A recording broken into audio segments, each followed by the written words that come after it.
great basketball.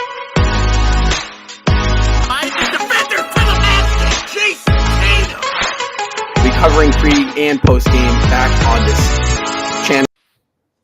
What is going on, everybody?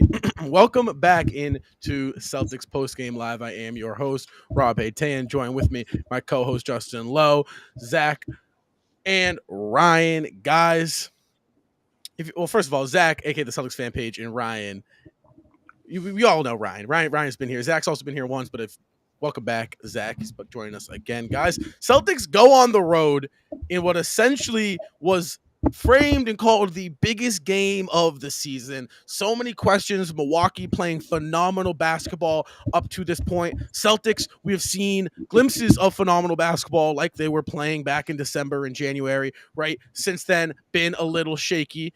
Celtics go on the road and shut everybody up as Ian Angelo joins us live. The Celtics take care of the Milwaukee Bucks 140-99. Jason Tatum was the star of tonight's show. 40 points, 8 rebounds, 8 for 10 from beyond the arc. But I cannot leave out Jaylen Brown, JB, 30 points, 17 of which coming in that first quarter. Really set the tone for the Celtics. He also had 5 assists. Can't leave that out. And the C's take the season series 2-1. Justin, Ian, guys, before I get started, I'm going to set it off to you. However, I do want to bring up a couple points. The Celtics in the 2 games, they have seen the Milwaukee Bucks fully healthy. They have beaten them by a combined 62 points. That is something you have to know. The Celtics did lose to the Milwaukee Bucks on the road by 6 points in overtime. They were missing 4 of the 5 starters. Robert Williams came off the bench that game. He played 12 minutes. Justin, I'll send it over to you. Big win. Yeah, and I huge win, and you called it. You called it a couple days ago. I don't know if you had the clip. If you want to play it, I was gonna wait, but you want a bold prediction? I think we go into Milwaukee, and I think we wipe the floor with them. That's how confident. Are you Seamus guaranteeing it? Are you gonna go that? I'm not gonna Seamus guarantee it, but I think this team is really locked Bro, in. you can't say we're gonna mop them confidently and not Seamus guarantee it. That's my prediction. You can't do that. All right, you know what? I guarantee that the Boston Celtics will go in. I mean, come on, man. Come on, man. Yeah, good call. And I'm giving you your credit when it's due, Rob. Good call. But look, here's the thing for the Celtics.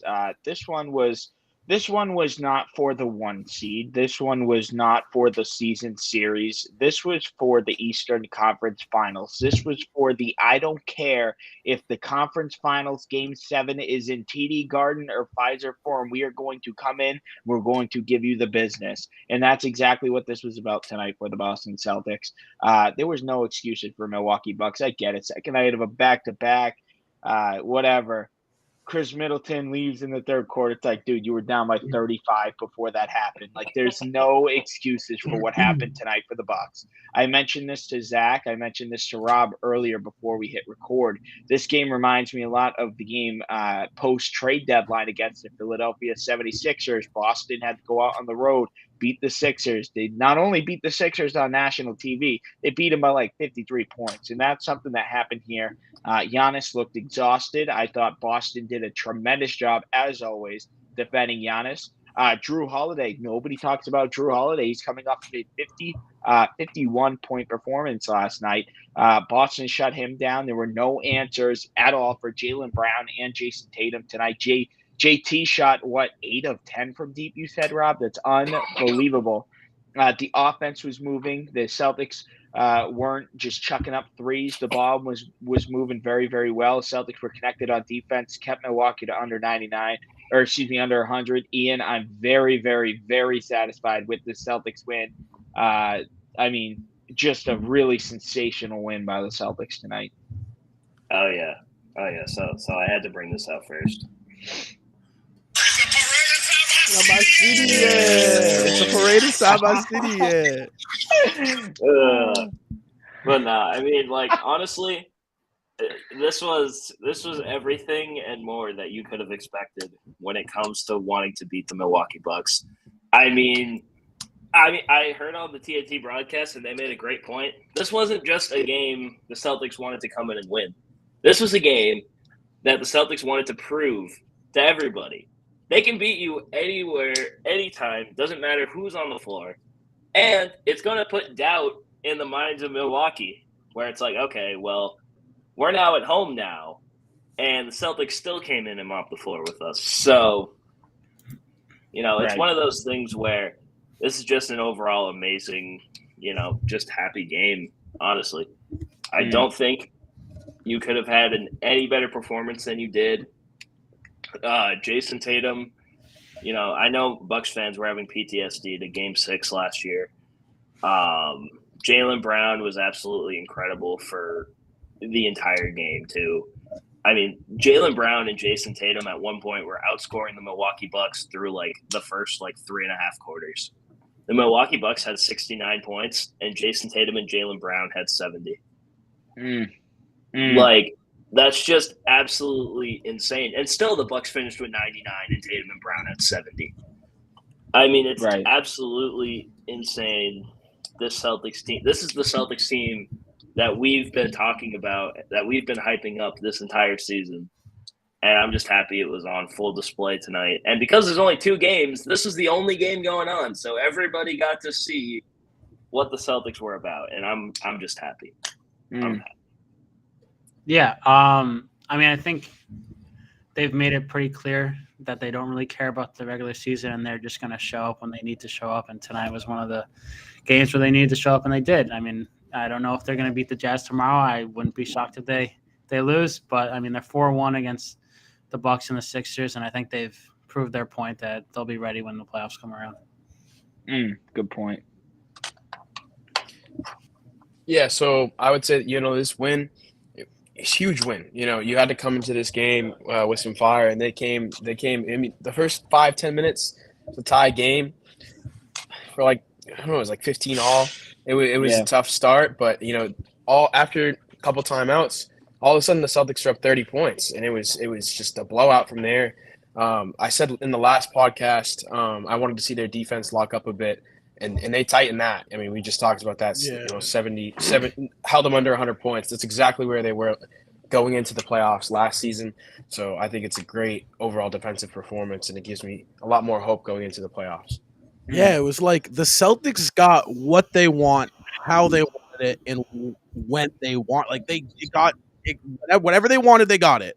And I think credit goes to Jaylen Brown and Jason Tatum. I thought that everyone had a great game. I loved what I saw defensively from Al. Rob was amazing tonight. I mean, Rob just proved his worth and how valuable he is and how we need him healthy. I thought Brogdon was solid, but White and those guys started off shaky. But Jaylen Brown set the tone. He was, I think, the reason why the Celtics we were up by, like Ryan said, it was 15-15. Timeout gets called. Celtics go on a 10-3 run, and then next thing you know, we're up by 8. They closed it in the second quarter. We won the second quarter by 20 points. And then this is where I really give them the credit that I think they deserve tonight. That third quarter. Because yes, 28 points is a hefty lead, but it was just 2-3 weeks ago we blew that lead to the Brooklyn Nets. So I think their ability to not just only keep this lead, but to stretch it. I said it in the group chat, right? I was joking, right? But I said it 28's not enough. I want 50. We got pretty damn close to 50. The Celtics just were not letting off the gas. They were just constantly the Giannis, they wouldn't let Giannis into the paint. They were forcing the Bucks to shoot. I don't think the Bucks offense can keep up with the Celtics, quite frankly, and it was a much needed win. It's very clear. And I think Ian said it. And I really think as great of even if this was for the 1 seed, right? Even if we got the 1 seed with this win, I think the most important thing with this win isn't that we won, it's how we did it. We have now essentially told the East, listen, we're going to show up and you're not going to beat us. We've done it with Philly. Philly knows they can't beat us, right? We have already sat in Philly's head.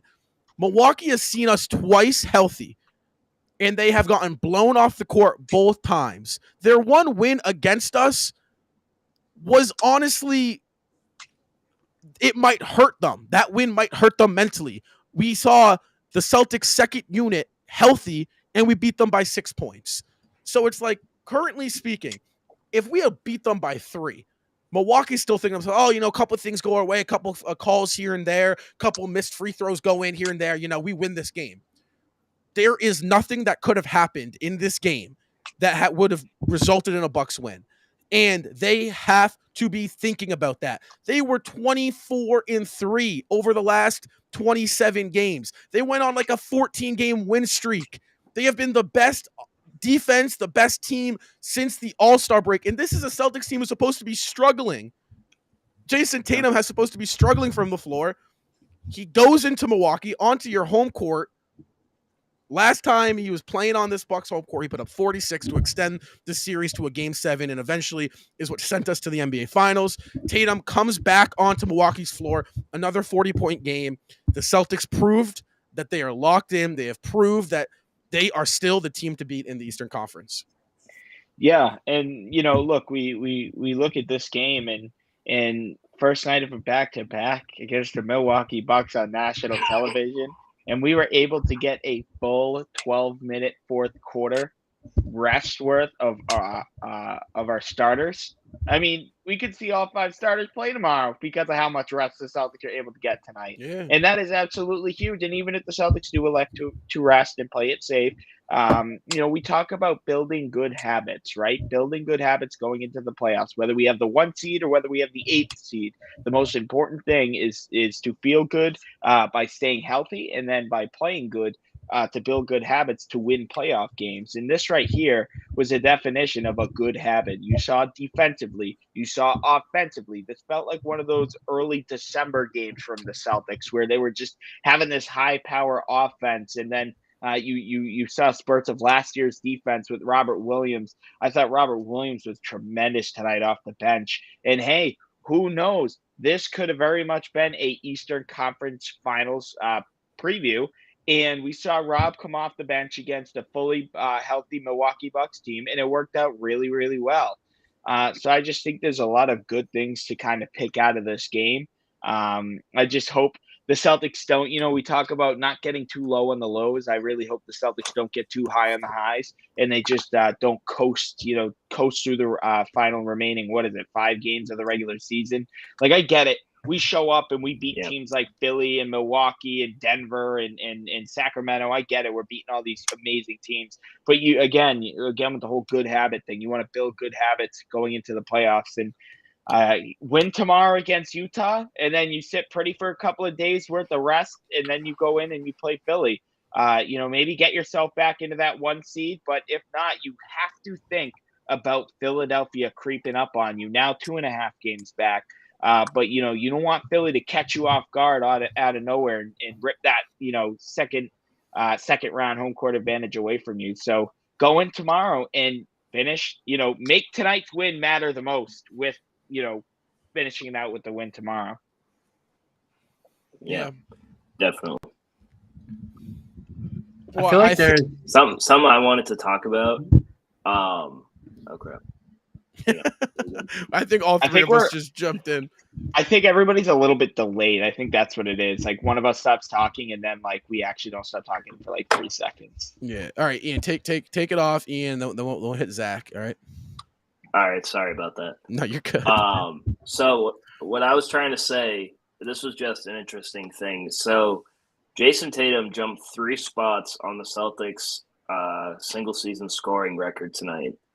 He went from, I think it was 21.06. That's how many points he had, to now 21.46, and he is now 6th all time in Celtics history in single season scoring. Woof. The only people above him are Isaiah Thomas in 2017, John Havlicek in 72, Bird in 88, Bird in 85, and Havlicek in 71. Wait, hold on. Sorry, can you repeat those years for me? Yeah. So Isaiah Thomas is at number 5 from 2017. All right. John Havlicek from 1972. Larry Bird. Title that year, right? In 72 or no? I think so. Yeah, right. 72 and 76. All right. Yeah, keep going. Remember. Sorry. Larry Bird is number 3 from 1988. That wasn't a title. Larry Bird was number 2 with 1985. That wasn't it. Okay, my point was not going to get made. So let's number roll one past it. number 1 was Havlicek in 1971. The record, by the way, is 2,338. I don't think Tatum's going to get that in 5 games, but still. Yeah. Zach, before you go, I have a little bit of news here. Joe Mazzulla says he's planning to talk to Robert Williams and Al Horford on the plane and see how they are feeling. But it sounds very possible that they will be able to play tomorrow on a second night of a back-to-back. Wow. That's good stuff. Interesting. That's good very news. Well, yeah, it's like one thing real quick, Zach. It's like, you think like, end of the season, you want to rest your players. It's like, no. Joe Mazzulla kind of wants to ramp up the players. Rob's been out of the lineup for a while. Al Horford hasn't played on a second night of a back-to-back. They definitely want to get into playoff shape. But go ahead, Zach. I mean, I think one of the things that Bucks fans specifically talk a lot about is the Celtics seem to abnormally shoot extremely well whenever we play the Bucks, and I think that results in a lot of that's a result of the Celtics getting a ton of very good looks, especially against the Bucks. I think their defense just flat out doesn't work against us. But if you're going to go into a 7-game playoff series with 2 All-NBA players in Jaylen Brown and Jason Tatum being guarded by Jay Crowder, Joe Ingles, and Grayson Allen, I think it's going to be extremely tough to lose. Well, I also I will say the refs let them play. If we can get physical with Milwaukee, they won't stand a chance. I think the problem will come when we can't get physical with Giannis, which I think will happen at times over the course of 7 games. But if we're allowed to get super physical with Giannis, I think that makes Milwaukee's life living hell. Because that's where Giannis runs into his struggle, is when a player can give him that hip check or keep that arm on him, make it tougher to get into the lane, more tiring. Smart did a great job of that tonight.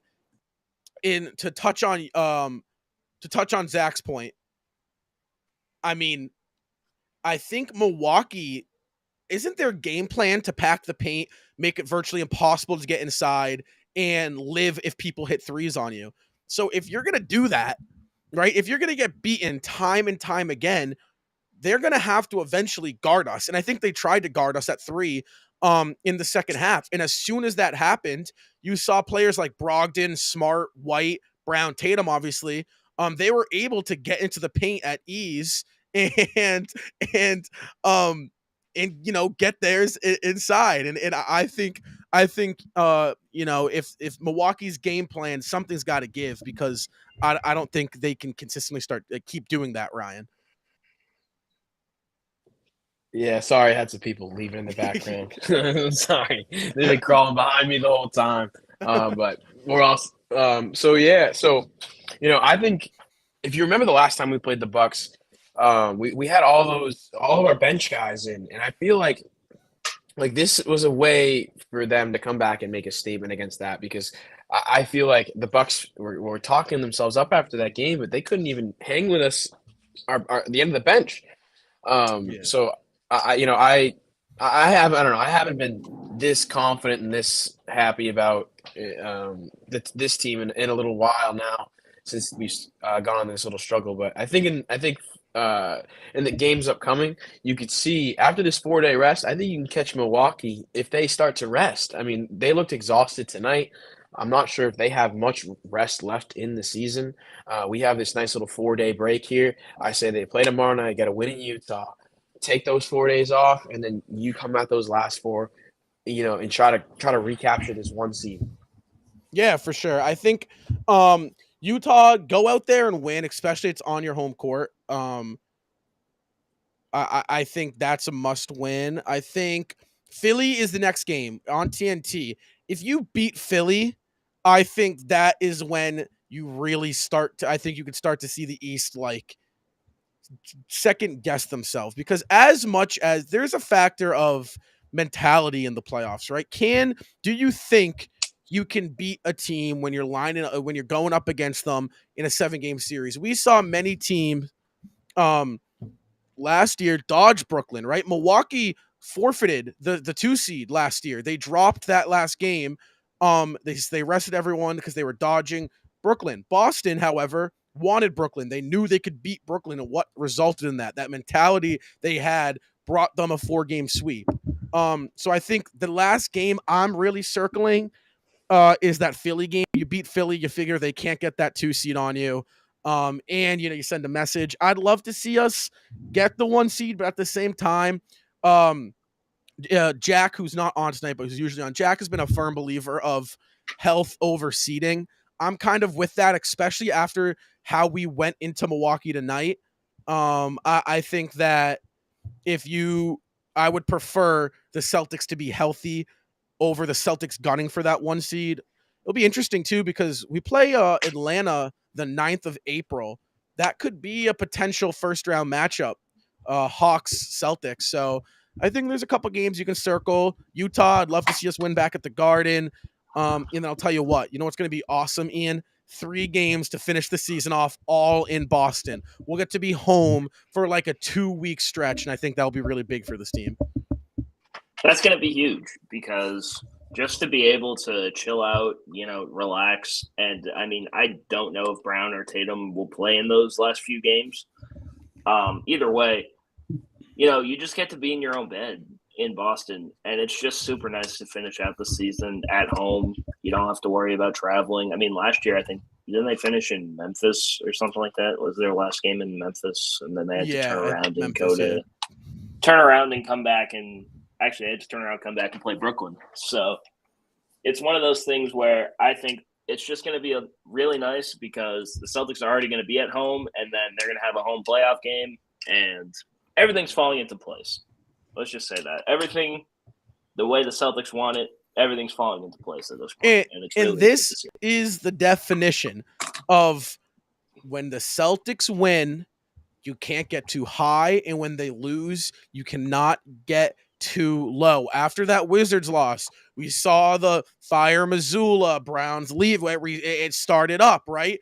That is why you do not get too low on the losses and too high on the wins, because this game doesn't mean the Celtics win the East. However, this game sent a message saying that we are going to play our best basketball, and it's going to take your best to beat the Boston Celtics. And that is what we got from this win. We're right. We're not saying, or at least I'm not saying, that the C's are, guaranteed to come out of the East and that no one's going to be beating us. And right now, what I'm saying, Celtics made a statement tonight that they're going to be locked in for these playoffs, and it's going to take a lot to beat us.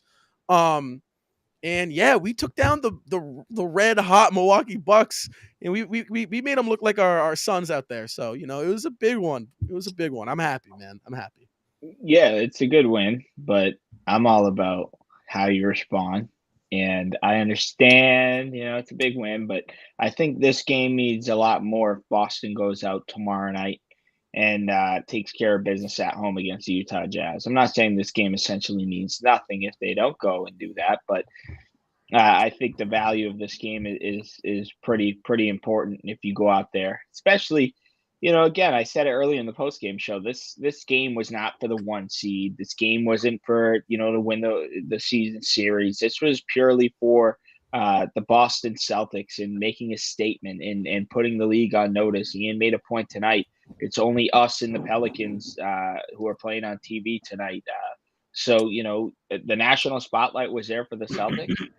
Milwaukee Bucks, a fully healthy team, went out there tonight and they hung around with the Celtics for the first 5 minutes. And then all of a sudden shit hit the fan and they lost by 41 points. And I just think for Boston, it's again, we talk about the health. You mentioned Jack talks about it all the time. I think tonight beating the Milwaukee Bucks and having Robert Williams healthy was super, super important for the Celtics. But again, I'd love to follow up tonight with a dominating win tomorrow night against the Utah Jazz. I'll just add that the only thing about the 2 seed is I don't love the idea of having to play the Heat in the first round. Yeah. I think that's a tough matchup. I mean, I know the Heat aren't good, but it's still the Heat. And we have a lot of history with them. Yeah, for sure. I mean, I was saying that last post game show, but the more I look into it, I mean, Miami's bottom 5 in offense this season. Like, yeah, Jimmy and Spo and Bam, they've given us trouble. Spo is such a great coach, and you know Jimmy in the playoff, right? Playoff Jimmy is a different beast. But you know, it kind of goes. People were saying the same thing about Brooklyn last year when Brooklyn was in the play-in, and it's just really tough, I think, for a play-in team to go up against a team like Boston or Milwaukee that just have it rolling. As great as Jimmy and Spo have been, I mean, you don't go 82 games as a bottom 5 offense and then just it clicks to a level at which you can beat the Boston Celtics. Maybe I'm wrong, right? But like, I mean, maybe if they were playing like the Cavs, you'd think Cleveland, I think, would maybe want to want to avoid Miami. But I think the more I sit down and look at it, the more I'm a little less scared. I'd prefer, honestly, if first round matchup, Miami's no question the team I'd least like to see. But at the same time, like that bottom 5 offense really speaks to me. I don't think you go bottom 5 offense to Celtics are top 5 offense and defense this season. Only team in the league to do that. So I don't think you go up against a team like the Celtics and just have it click. And I think it would take an all-time performance from Jimmy Butler, but I don't want to jinx anything, right? So no guarantees from me this episode. Nothing like that. Yeah. I think there's also like the idea that, you know, Missoula's first playoff series is going to be against a guy that has a ton of playoff experience. He's been to finals. And is he going to get out coached in a 7-game series? Is he going to make the necessary adjustments where, you know, Spoelstra will? Yeah, for sure. I think that is something you have to look at. But, you know, I think the Celtics players, I think Bucks got a ring. And is more than what the Celtics have to show. But I think the Celtics are the most like experienced team in terms of playoff games played. I mean, a lot of these guys. I mean, I think Jaylen Brown has played 86 playoff games. That's more than like Damian Lillard. I mean, that's more than a lot of guys who have been in the league for a long time. So, you know, I think these guys are ready for it. I think Joe is impressing me more and more. I know Joe is a guy that it's really hit or miss with Celtics fans.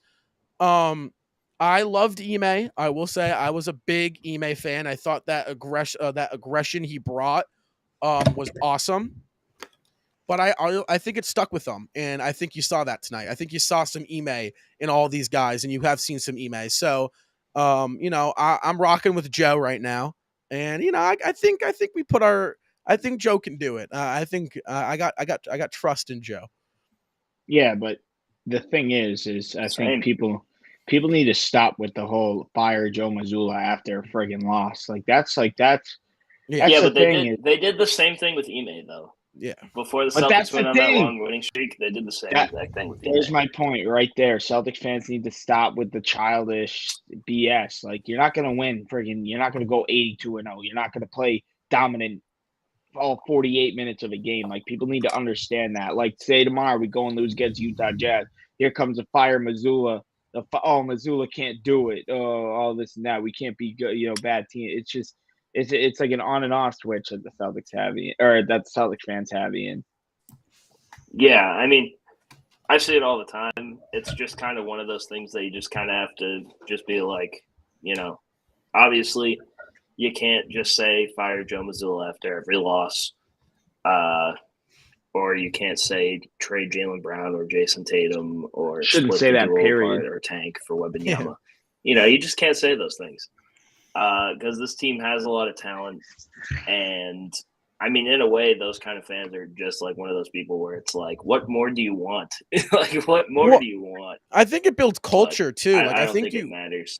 I think you want your culture and your fan base. And I think, I'm not going to lie, Jaylen Brown, I think, called us out on it a little bit. You want a good culture around a fan base. And I think that's something that, not really talked about a lot, but Celtics fans need to relax. I've fallen victim to it.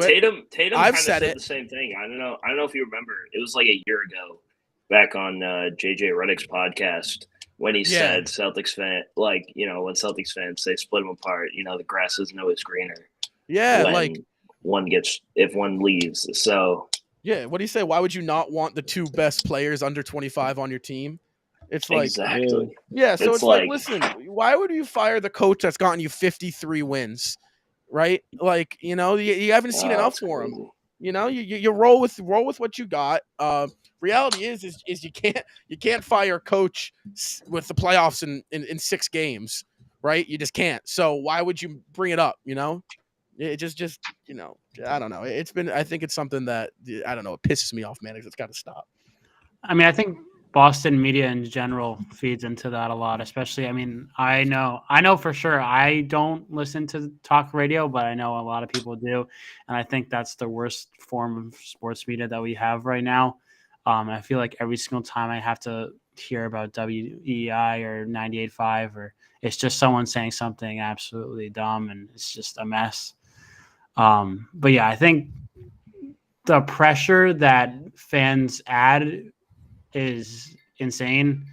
It just feels like every night for some reason in the NBA, especially in Boston, they have like this need to, like you said, go 82-0 when it's not realistic. And, if they don't make the finals this year, fine, you can start saying something or something like that. But they're not going to make the finals every year for the next 10 years. That's just not realistic either. So I think it's like, the Warriors, it's the same thing. They're not going to win the championship every year, and their fans aren't going to freak out if they don't.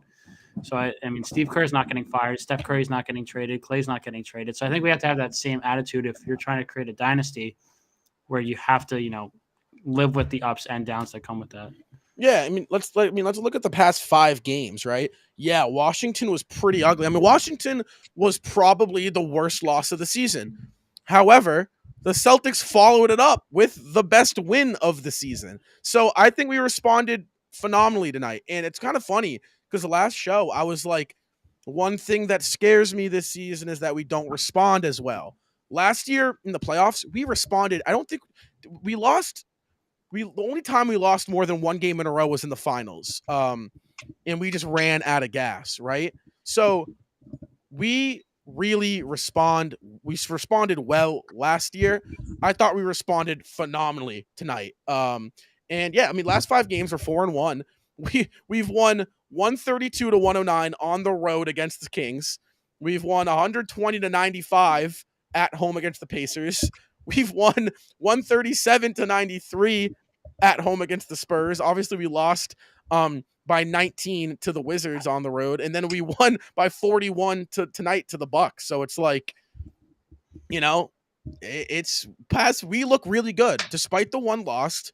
4-1 is really good. And it's not 5-0, but it's a dominating 4-1. Yeah, it's a dominating. Yeah. 35-point victories, 41-point victories, 25. Like that's insane. We almost saw Luke Cornett and Peyton Pritchard take us to the promised land against the Wizards, like in the 4th quarter, man. Like, but life is good. Celtics are good. We're going into the playoffs, Rob. There have been 10 40-point wins this season. Celtics have 3 of them. No other team has more than 1. So, this season has been a huge success. However, Celtics have to close it out. Have to close it out. There is still 5 more games to be played. And, one could argue it's the biggest 5 games of the season. You see Philly 1 time. You see the Raptors twice. You see the Hawks once, who's a potential first-round matchup. And then let's get back at Utah. We see him this time at our place. Walker Kessler, obviously, swatted Grant's 24-point masterclass last time on the road in Utah. So let's get back home. Let's get this win. 4 out of the last 5 games are at the TD Garden. That's a huge plus.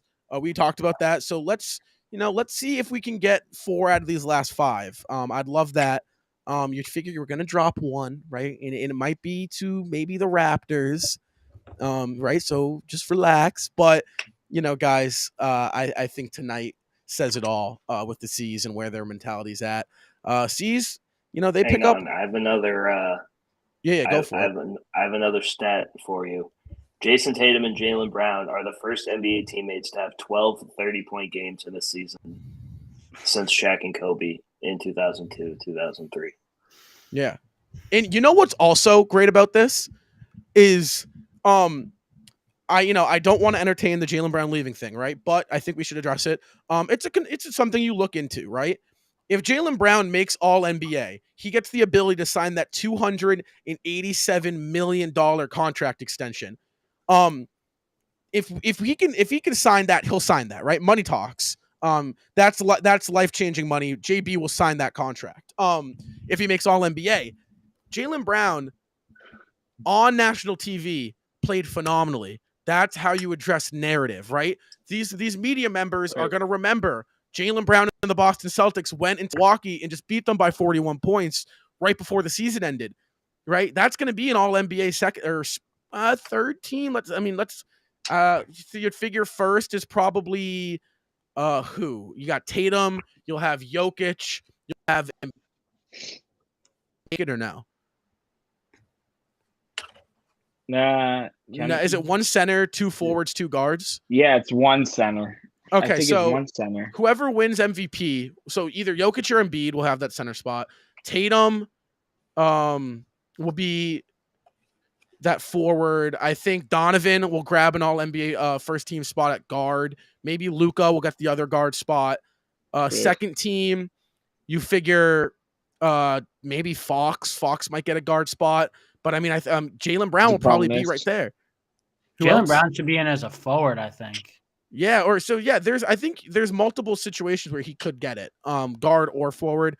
I think he will get it, and I think that's huge. So I think that is worth noting with this win as well. Is that it? I mean, we were pushing JT MVP narrative. Well, I think we've shifted to Jaylen Brown All NBA narrative. Let's get that one rolling, right? Because I'd love to see JB get his flowers. I think.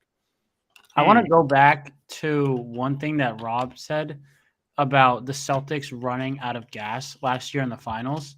And I think that's such an important point because you're seeing them coast this year in the regular season, which they didn't do at all. So you either have something has to give. They can't have they're not going to go 96-0. But if they're I would rather have them save some gas for the finals than, sure, lose a couple of regular season games. It's fine. Something has to give. They went all out in the regular season last year, and you saw what happened in the finals. Why are we something has to give? And I think we'd all much rather it be in the regular season than in June. Against the Wizards, the team you're not going to meet in the playoffs. You know what I think I want to happen? I think I want Rob off the bench the entire playoffs. I think that like I've said, for one thing, he only played 18 minutes tonight. Amazing. He had 7.7 rebounds. Awesome. 4 blocks. He was phenomenal. We have been stressing this. The best ability is availability. And Rob, unfortunately, doesn't have great availability. As great as he is, he's not on the court a whole lot. So you got to find a way to maximize your Robert Williams ability. And I think with doing that, is playing Rob off the bench at right around 27 minutes a game, 30 minutes a game, right? You got to, I think you really, especially in the first round, if you really, really, really need them, play them big minutes. But I mean, you guys remember last year against the Bucks, it was game 1, Smart missed, Rob was in. Game 2, Smart was in, Rob missed. Game 3, they were alternating every single game. It was one guy in, one guy out, one guy in, one guy out. And that catches up to you. Rob was not healthy. Tatum was tired. And I think a lot of that had to do with the inability to close series out. I think that Bucks series should have been a 6-game series. And I think that Heat series should have been a 6-game series. But, we'll see. I think, but for Rob's sake, I'd bring him off the bench for at least the first round, for the very least. Yeah, so I mean, I agree with that, definitely. I think that this unit that's been starting the last few games is finally starting to come together and really find that rhythm. So I really do like Rob coming off the bench and resting for the playoffs, and I think Horford will get some rest, definitely. You're probably going to see after this back-to-back, I think. And maybe the Philly game, the last 3, he's probably going to be limited, I'm sure. But you'll see guys like Cornette and Muscala come in and fill in that role. So I think it is all about rest. I don't want to run out of gas this year. Personally, last year we couldn't keep up with the shooting. We got Brogdon this year. We have Hauser, who's developed this year. We have Blake Griffin down in the depths of the benches. Muscala. Everyone can play. Everyone can play a role if they need to. And for me, I haven't seen a team that I'm this confident in since I can't even remember. Probably the Paul Pierce days. You know, I mean, for me, it's championship. It's a championship season. I can't think of a better team that we could craft. You know, it was amazing that we even got. How do we even get, like, you look in retrospect, you're like, how do we even get Brogdon for Daniel Tice? Like, how did that even happen? And for a first round pick, that will probably be like the 30th pick, the 29th pick. Exactly. So like you got to steal in the offseason. You have he was an all-star at one point, and it's just like I can't even believe he's coming off our bench with Robert Williams and Grant Williams and Peyton Pritchard and Sam Hauser and Blake Griffin. And it's just, there should be no excuses once playoff time comes. This team has seen it all. Jaylen Brown and Jason Tatum have not missed the playoffs in their careers. Like they're experienced. They know what they're doing. This should be this should be easier, at least up until the conference finals. You know? Yeah. Well, I think so. A couple things. One, Jaylen Brown is playing the best basketball of his career at the right damn time. If Jason Tatum can figure this thing out, tonight his shot was falling, it looked pretty. If we're getting this from these two, I think you can all but, I think it's going to be really tough to beat us. I mean, if these two are playing at this level, no other team in the league has two that can offensively and defensively produce like these two can. And then the other thing I want to say is, if we get out of the East, I think we win the whole thing. I'm looking at teams out West. Nuggets, don't think they have the star power. Memphis, don't think they come out of the West. I don't think they can put together a playoff run. Sacramento, I love the Kings. What they've done this season, awesome. Don't think they could. I don't think that's a legit. I mean, I think there's a good chance we beat those guys in 4, 5. I hate to say it, but I mean, I don't like the Kings' chances against us. So I think it's a 2-team race, and the other team was on the the worst end of a 40-point loss tonight to the other top dog. But I think, like I said, like there's a lot. This team, Ryan, you said it. This team is definitely much better than last year. And something I also want to bring up, and I think this is, I want to kind of hear everyone's take on this. Not only Rob coming off the bench, right, is good for his health, I think Derek White has been all defensive team good and like the third best player on our team this season good. So I think you got to optimize Derek White's minutes. And I think Rob is unfortunately going to have to pay the price in that, because I think Derek White has been so damn good that you need him on the court for 35 minutes a game in the playoffs. Yeah, I'll take that one. Definitely. I'll take that one. I think at the end of the season last year and in the playoffs, when we tried to play Rob down the stretch in big games, it was not working, and simply due to the fact that he was a free throw liability. He couldn't space the floor. I mean, his defense was amazing, but it just wasn't worth the trade. So you saw this lineup close last season. And I think the other thing is that depending on who's hot and what you need, you can have Derek White in there for defense or Malcolm Brogdon in for offense. We talked about this, and it's such a useful and valuable asset to have with a plug-and-play situation. There, like I said, there really are not many excuses up until a certain point. Yeah, no, I mean, I think despite a big-time injury, there are zero, especially after you perform like this, because if you go into the playoffs and you shit the bed, Celtics fans are going to look back on this performance in Christmas Day and then how we played against Philly and say, well, what the hell? Because look what you did in the regular season against these teams. You embarrassed them. But yeah, I mean, the Celtics I saw tonight, was that same Celtics I saw last year when we were trying to rally at the end of the year, right? They had that look in their eye that like, I don't screw you. We're gonna come out here and we're gonna get what we want, how we want it. That's what they did tonight.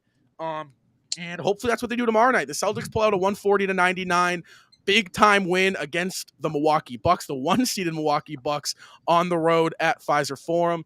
Jason Tatum led all scorers. He had 40 points, 8 rebounds. Like I said, to start the show off, he was 8 of 10 from beyond the arc. JB, he had 30 points, 5 assists. JB continues that all-NBA campaign. Celtics win this season series 2-1. You can catch us live back here after the final buzzer sounds. Celtics versus Jazz tomorrow. That tip-off is at 7:30. You can catch that on NBC Sports Boston. I'm Rob, Justin, Ian, Ryan, and Zach. Guys, thank you all so much for watching and joining.